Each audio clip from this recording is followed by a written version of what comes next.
All right, the Houston Texans just got the best news possible for the offensive line. If you're new to the channel, we're Detroit Lions fans, but we have this channel covering teams and stories that just don't get the love nationally like they should. The Houston Texans, I guess, are getting the love. They're kind of like the Lions last year. People are really starting to pay attention to them, really picking them to do some things. But this story kind of flies under the radar. And what I'm talking about here is on the last preseason game, you saw the best possible news for the offensive line that's trying to be like, all right, we are a good, reliable offensive line. Well, what you saw was a ground game that was just out of control. You saw Cam Akers put on a show. You saw him run hard, find holes, be elusive, get extra yards. You saw the whole backfield really run strong and run wild on a Rams team in this final preseason game. That's pretty good, right? I mean, again, it's backups and stuff, but at the same time, you know you have a quarterback, you know you've got weapons on the outside. It's like, all right, Joe Mixon, we believe he's going to be really strong. But then you look at these running backs, and it's like, oh my gosh, not only do you have a good running back, but you've got a whole good running back room.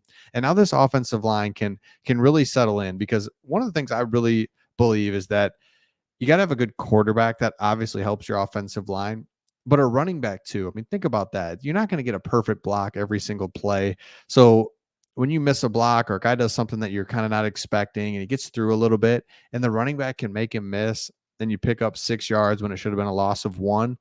That's huge, huge for the confidence for the offensive line. And this is the key, if you're a Texans fan, is what is our offensive line? Because everywhere else, you can kind of count on what you've got.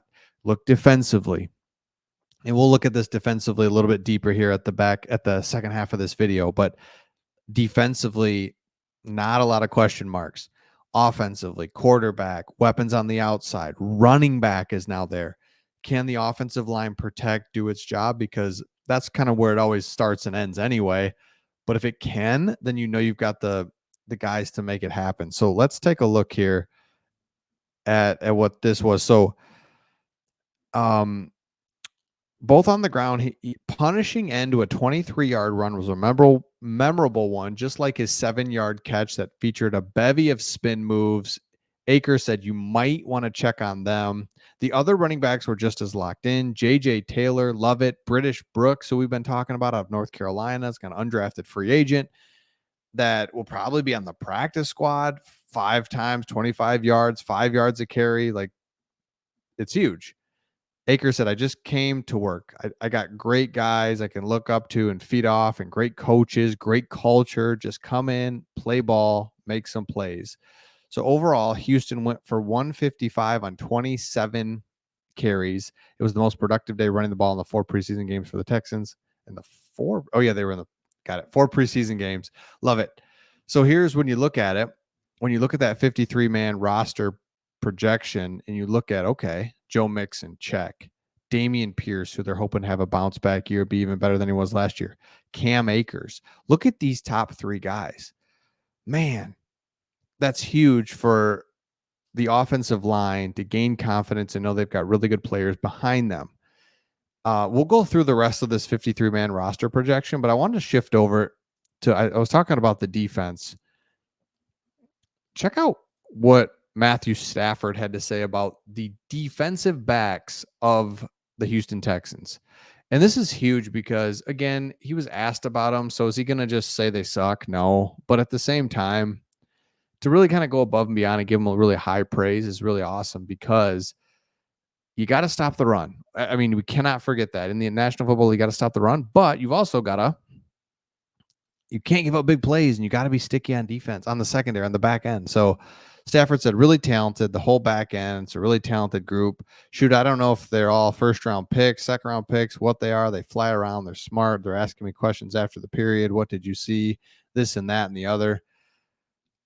That's a sign of mature guys that are really trying to learn their craft and be as good as they possibly can.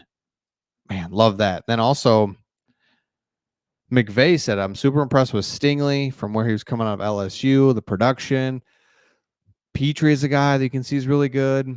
I felt Houston secondary today, they did a great job. I mean, that's the top. You can say what you want. You know, everyone can debate it. But, I mean, at the end of the day, that's the one of the top quarterback head coach combos in the league. And for them to just be raving about the secondary is huge. And that's what I kind of pointing at here. And by the way, let me know, who's your most favorite, put in the comments, Houston Texans defender of all time. I said Brian Cushing. I brought Brian Cushing up the other day on a Texans video and just told everybody how crazy he was, and he's crazy as an outsider. And people were like not like upset about it. They were like agreeing, but they were also like really wanted me to know how awesome he was. But they did admit he was crazy, and he is. So let me know in the comments your favorite defensive player. Mario Williams, was he good?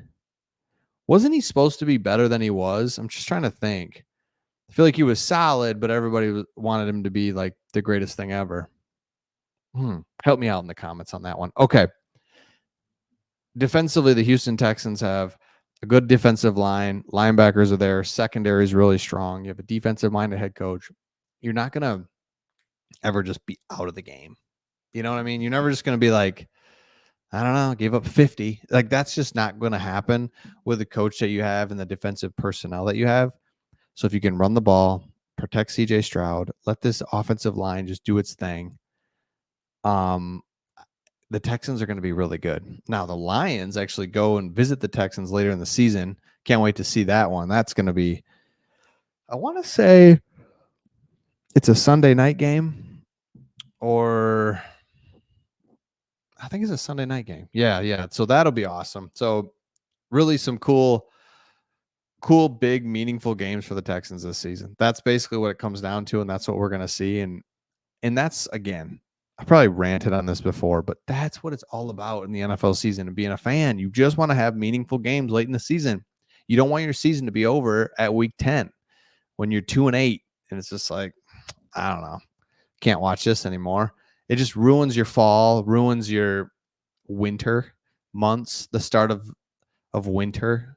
But instead, man, you're into December.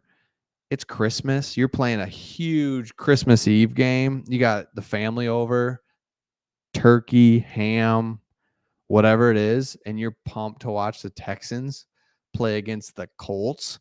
Like, that is such a difference maker instead of just being completely out of it. So again, Texans are going to be good. Lions are going to be good. Can't wait to see it. Let me know your thoughts in the comments. If you haven't subscribed to our channel, we would love that. We are, man, getting close to 20,000 subs, and that would just be awesome. Again, I don't know what subs really do for you other than something to look at, something to be like, yeah, we got 20,000 subs. So let me know your thoughts, and we'll see all of you on the next one.